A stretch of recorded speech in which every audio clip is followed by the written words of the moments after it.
Yeah, listener, you're bringing up something I think is very important in the MMA world.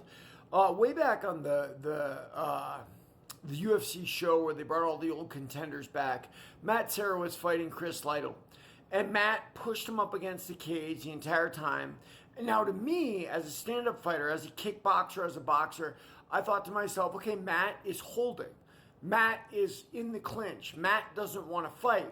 And at the end of the fight, when they raised Matt Serra's hand, I said, well, what sense does that make? You know, Matt Serra was stalling and whatnot.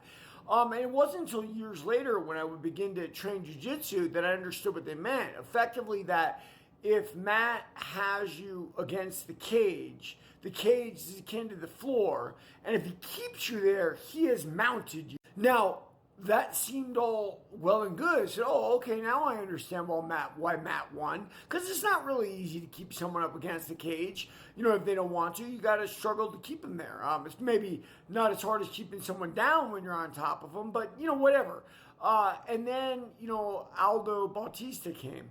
And Bautista was a grappler, and he would push Aldo against the cage. And Aldo was an expert at fighting off the cage. He even did it with one leg, which was really kind of a miraculous defense that I love to watch. And it definitely looked like Aldo was actually winning the exchanges, and Bautista was kind of desperate for a takedown that wouldn't come.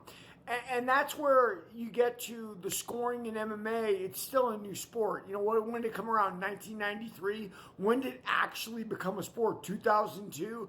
Right? It has not been around that long. So, you know, judging those kind of things in those situations is still difficult. I don't know what the right answer is. I think it's got to evolve. It's got to change. And, you know, people have to agree on what's what. But, yeah, I agree with you. I thought Aldo won that fight emotionally in my heart. And then thinking about the Lytle Matt Serra fight, I sat there and said, well, gosh, I really don't know. Now, I don't think Bautista did as good a job as Matt Serra did pushing Lytle against the fence. Aldo looked like he was more in control back against the fence than not. And it's funny.